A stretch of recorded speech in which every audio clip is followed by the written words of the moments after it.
할렐루야.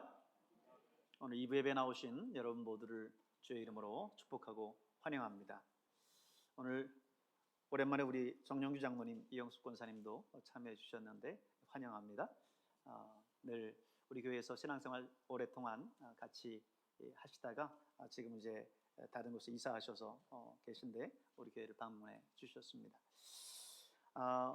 오늘 저는 다시 족장들의 이야기로 돌아가서 네 번째 인물인 요셉에 대해서 함께 이야기를 이어가겠습니다.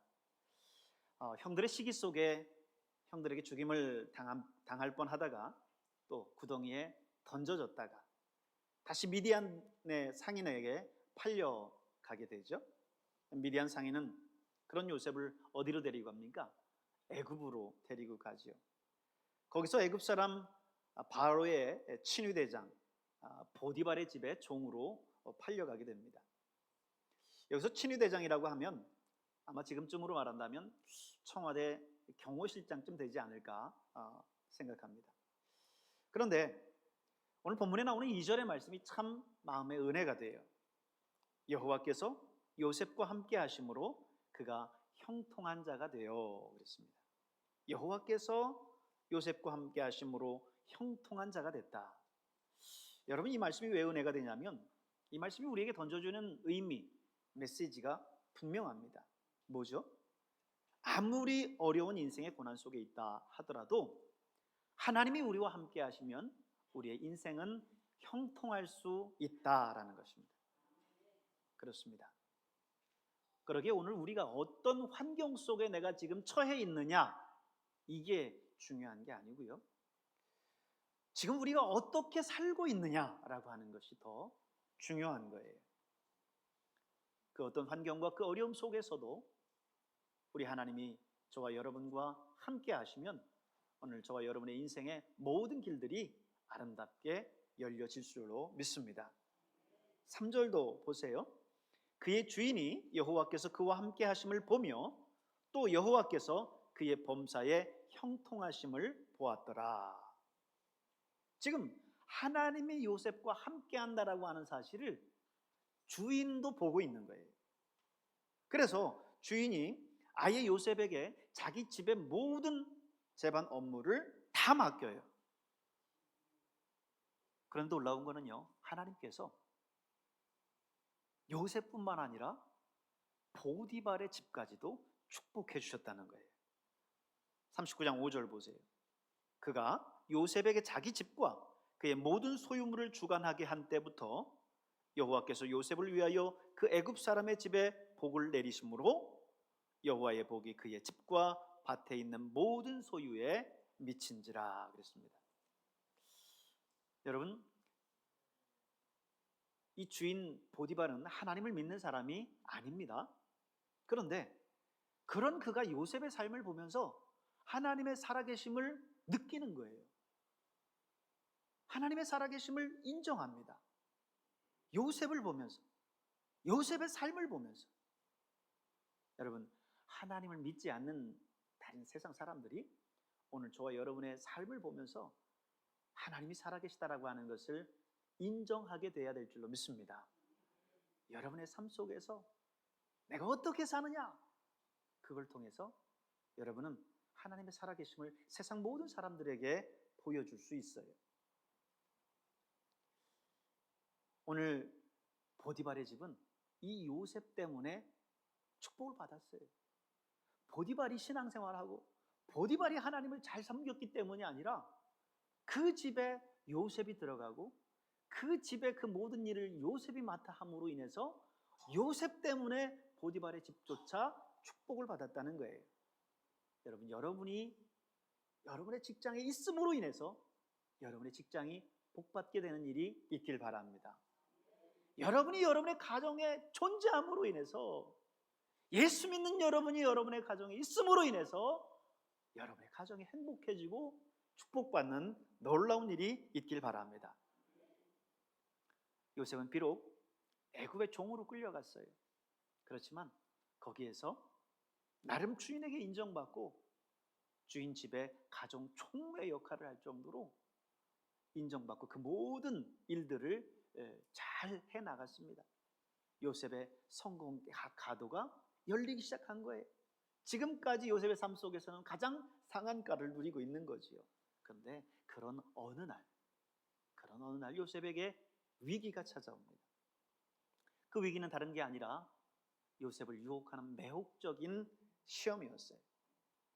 우리가 인생을 살다 보면 여러 가지 유혹을 만나죠.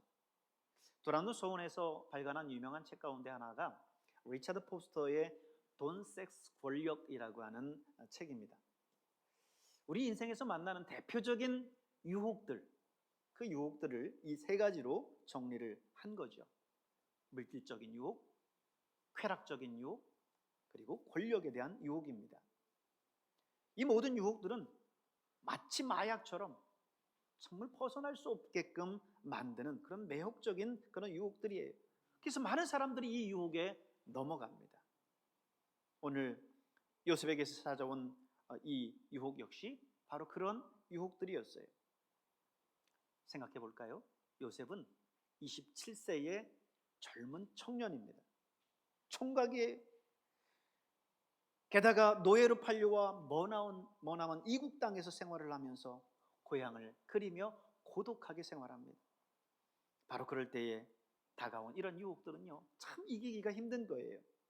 요셉에게 다가온 이 유혹이 어떤 유혹이었느냐, 왜 이기기 힘든 유혹이라고 했느냐, 오늘 본문의 말씀을 통해서 하나씩 살펴보겠습니다.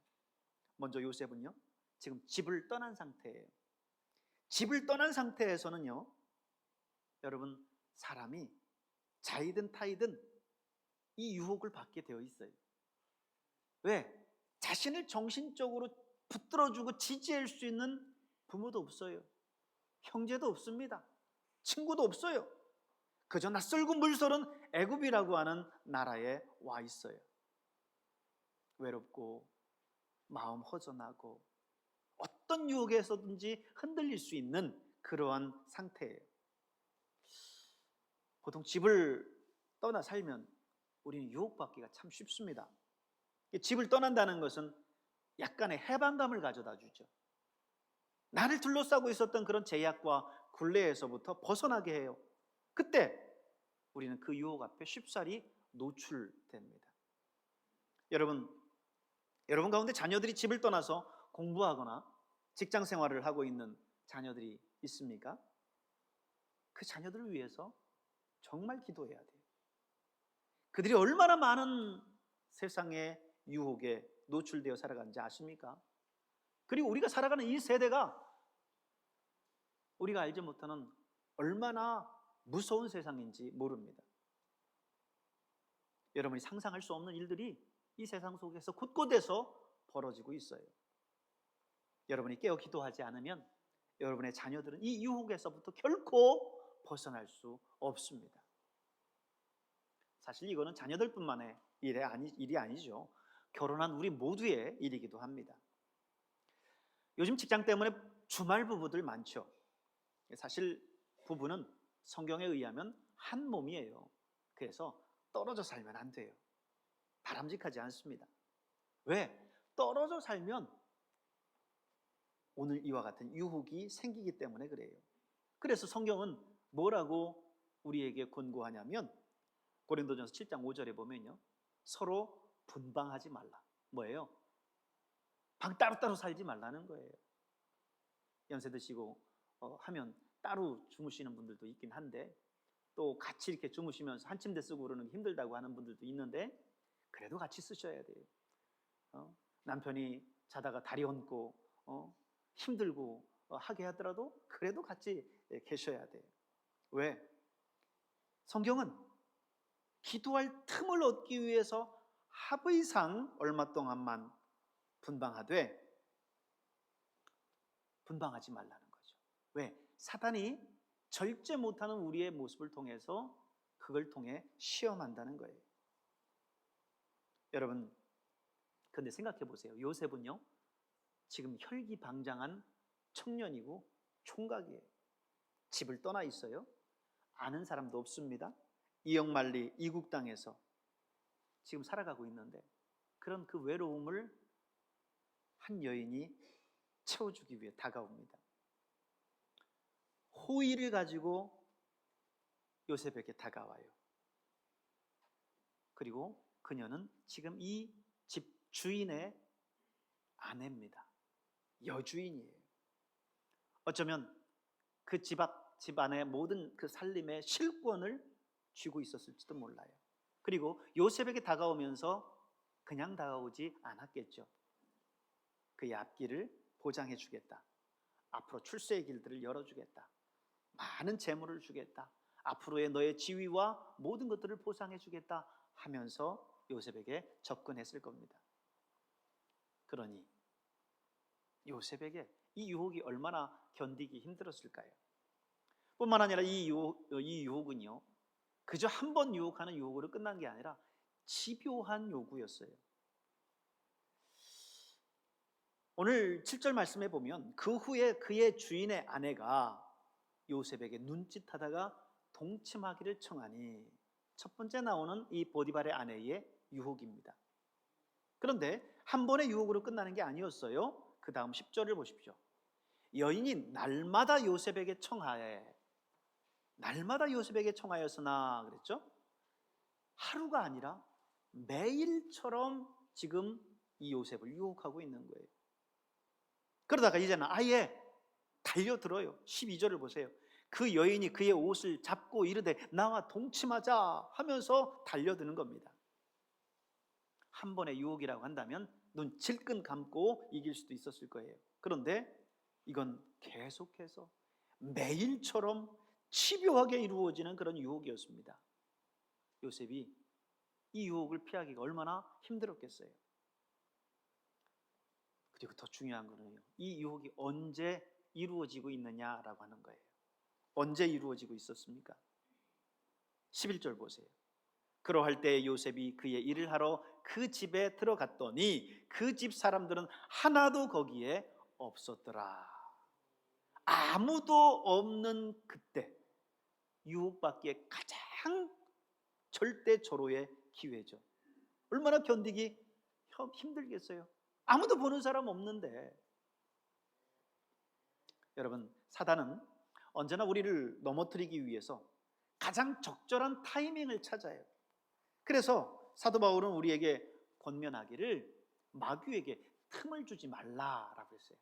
마귀에게 틈을 주지 말라는 거예요. 왜냐하면 사단은 바로 그 틈만 나면 우리에게 다가와서 우리를 넘어뜨리려고 하기 때문이에요. 근신하라, 깨어라, 너희 대적 마귀가 우는 사자같이 두루 삼킬 자를 찾는다 그랬어요. 그러기에 깨어 있어야 돼요. 근신해야 됩니다.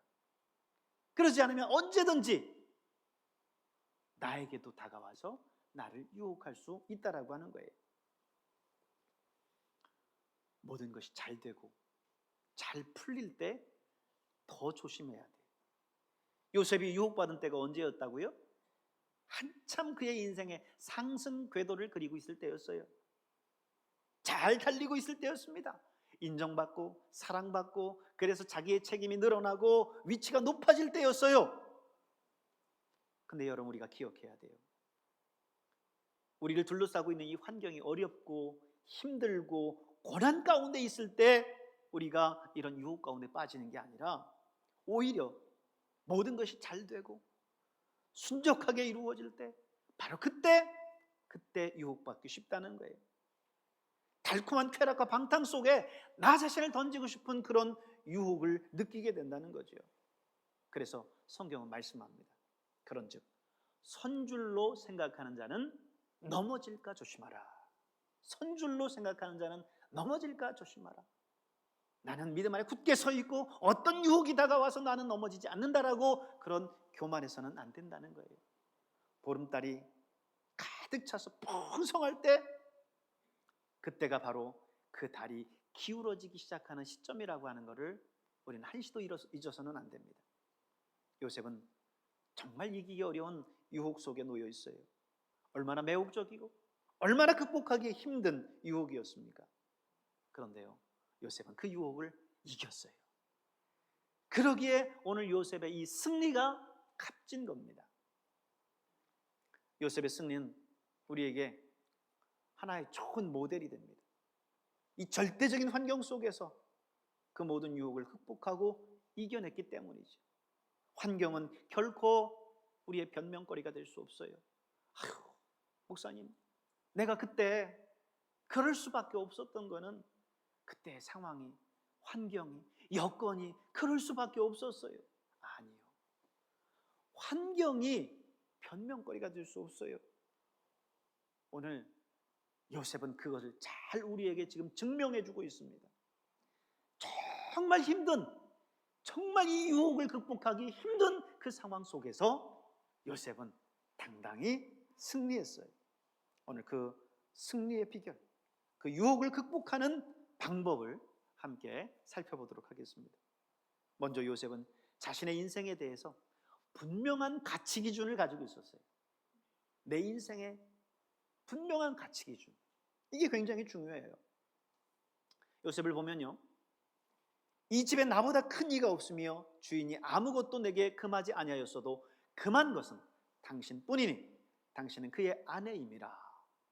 뭘 금해야 되는지, 내가 지켜야 할 선이 무엇인지 알았어요. 더 나아가서 그런즉 내가 어찌 이 큰 악을 행하여 하나님께 죄를 범하리이까. 하나님 앞에 다른 모든 사람들이 지금 보지 않고 있다 할지라도 나를 지금 불꽃 같은 눈동자로 보고 계시는 그 하나님 앞에 이 죄를 범할 수 없습니다 라고 하는 분명한 그런 신앙의 가치 기준이 있었다라고 하는 거예요. 오늘 이 시대의 가장 커다란 문제점은요, 도덕적인 가치 기준들이 무너져 내리고 있다라고 하는 거예요. 스위스 라브리 프란시스 쉐퍼 박사는요, 현대의 가장 무서운 타락의 원인을 현대인들에게 절대적인 가치 기준이 없어져 가고 있다는 데 두었어요. 잘못하면 잘못했다라고 하는 것을 옛날 사람들은 웬만하면 알았어요. 그런데 요즘 젊은이들은요, 아니 그게 왜 죄예요? 그게 왜 잘못됐어요? 그 기준 자체가 지금 서 있지를 않아요. 현대사회가 그 어느 때보다도 정말 풍요로운 사회를 우리가 살아가고 있지만 그 어느 때보다도 위험천만한 사회를 살아가고 있습니다. 요셉은 분명한 가치 기준이 있었어요. 요셉이 거절하며 자기 주인의 아내에게 이르되 내 주인이 집안의 모든 소유를 간섭하지 아니하고 다 내 손에 위탁했다. 모든 것을 내가 다 할 수 있다. 그러나 당신만은 안 된다. 당신은 내 주인의 아내이기 때문이다 라고 하는 분명한 기준을 지금 가지고 있어요. 나는 내 주인을 배반할 수 없습니다 라는 거예요. 더 나아가서 나는 하나님을 배반할 수 없습니다 라는 거예요. 내가 비록 이 애굽의 종으로 끌려와 있지만 형제들이 나를 죽이려고 하는 그 상황 속에서 내 목숨을 하나님께서 보호하시고 여기까지 나를 이끌어 주셨고, 이 상황 속에서도 이 주인에게 인정받아 가정 총무회까지 이르게 하신 그 하나님을 나는 배반할 수 없습니다. 분명한 하나님 중심적인 신앙의 기준을 가지고 있었어요. 여러분, 우리도 마찬가지예요. 우리가 살아가면서 이 기준이 있어야 돼요. 분명한 기준이 있어야 돼요. 나는 내 아내를 배반할 수 없습니다. 나는 내 남편을 배반할 수 없어요. 나는 내 이웃의 기대에 배신할 수 없습니다. 무엇보다도 나를 창조하시고 하나님의 자녀 삼아주시고 당신의 하나밖에 없는 외아들을 값없이 아낌없이 우리에게 주셨던 그 하나님의 그 놀라운 사랑을 나는 배반할 수 없습니다. 이렇게 분명한 고백이 여러분에게 있어야 될 줄로 믿습니다. 두 번째로 요셉은요, 자기에게 오는 그 유혹을 마주 대하려고 하지 않았습니다. 오히려 그 유혹을 피했어요. 12절의 말씀을 보세요. 그 여인이 그의 옷을 잡고 이르되 나와 동침하자. 그러나 요셉이 자기 옷을 그 여인의 손에 버려두고 밖으로 나가매. 뭐죠?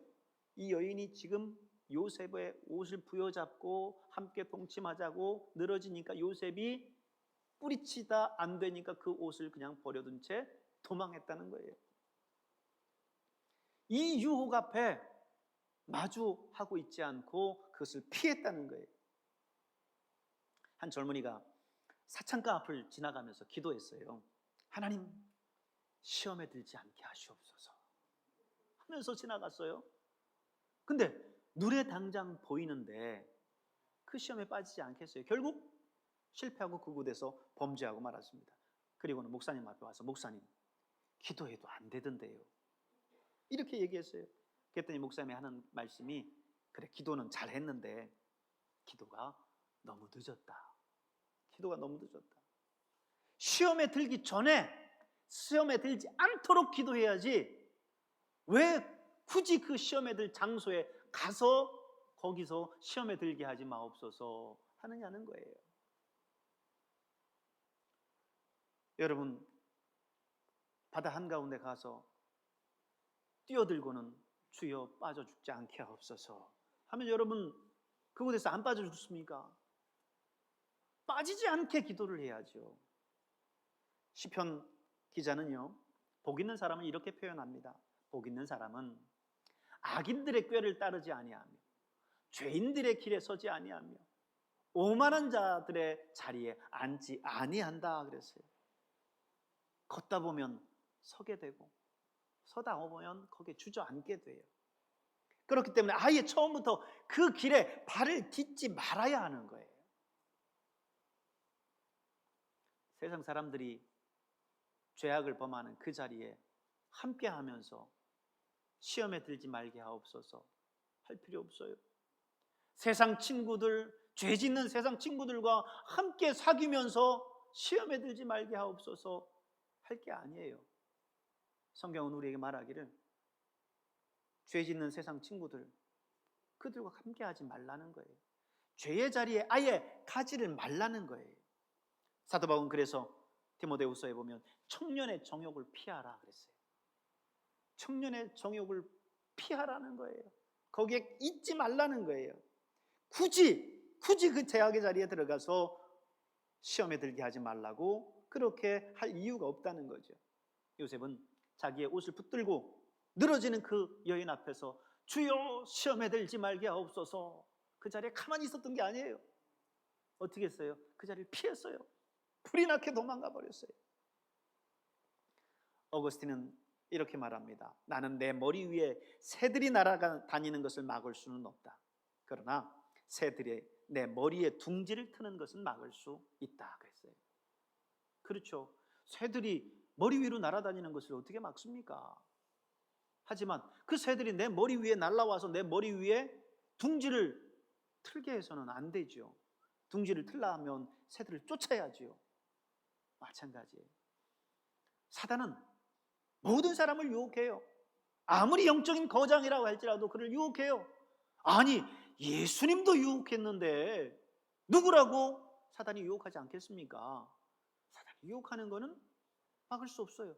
그러나 그 사단이 아예 내 삶의 자리로 둥지를 틀고 들어와서 나를 다스리고 나를 통치하도록 내버려둬서는 안 된다는 거예요. 사단이 나를 유혹하지 못하도록 그 유혹의 자리에서 피하십시오.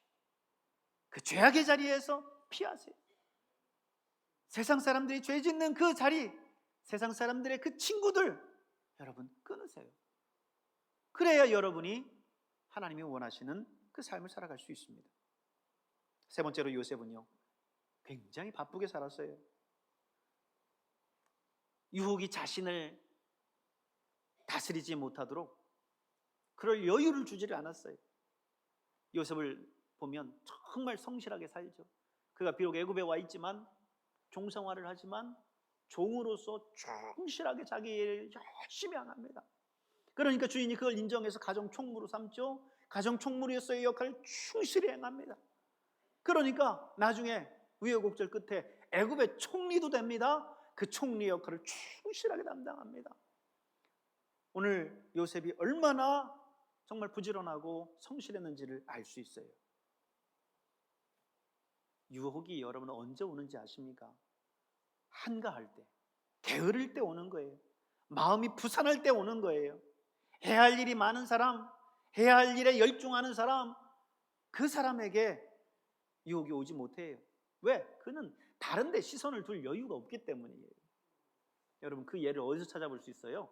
다윗에게서 찾아볼 수 있죠. 다윗이 우리아의 아내 밧세바를 범하는 장면을 기록하고 있는 사무엘 하의 말씀을 보면 11장 2절에 이렇게 기록해요. 저녁 때에 다윗이 그의 침상에서 일어나 왕궁 옥상에서 거닐다가 그곳에서 보니 한 여인이 목욕을 하는데 심히 아름다워 보이는지라. 아니 여러분, 왜 저녁에 일어나요? 아침에 일어나야지. 그 말은 한낮에 내내 실컷 잤다는 거예요. 그리고 밤에 일어났으니 이게 잠이 와야지요. 그게 옥상을 거니는 겁니다. 그러다가 밧세바의 모습을 본 거죠. 결국 그 유혹을 참지 못해서 해지 말아야 할 그런 죄를 범하게 되는 거예요. 초기 청교도들의 신앙 고백 속에 보면 게으른 마음은 사단의 공작실이다 이렇게 이야기를 했어요. 게으를 때 사단이 역사한다는 거예요. 또 보통은 인간이 사단에 의해서 유혹을 받는데 게으른 사람은 스스로 사단의 유혹을 초래한다 그랬어요. 사단이 우리를 유혹하려고 쫓아다니는 게 아니라 게으른 사람은 사단한테 나 유혹해 주십시오 하고 오히려 사단을 쫓아간다는 거죠. 해야 할 일이 많은 사람, 가치 있는 일에 바쁜 사람은요 괜히 돌아다니지 않아요. 여러분 예수 잘 믿어보세요. 얼마나 바쁜지 모릅니다. 주일날에는 교회 와서 주일 예배 드려야죠. 성가대도 해야죠. 교사도 해야죠. 안내도 해야죠. 주일 오후 예배도 드려야 되죠. 어디 주일뿐입니까? 수요 예배도 드려야 되죠. 금요 성령 집회도 드려야 되죠. 새벽 예배도 드려야 되죠. 아니 틈나면 교회 나와서 교회 지저분한데 청소도 해야 되죠. 성경 필사도 해야 되죠. 어디 돌아다니면서 죄악을 범하겠습니까? 그럴 시간이 어디 있겠어요? 바빠서 죄 지을 시간이 없어요. 주님 주신 시간을 헛되이 쓰지 않고 성실하게 살아갈 때 우리는 우리에게 다가오는 모든 유혹을 이길 줄로 믿습니다. 여러분의 삶 속에서 다가오는 수많은 유혹들, 이 유혹들을 오늘 요셉과 같이 능히 이겨내는 저와 여러분 될 수 있기를 주님의 이름으로 축원합니다. 기도하겠습니다.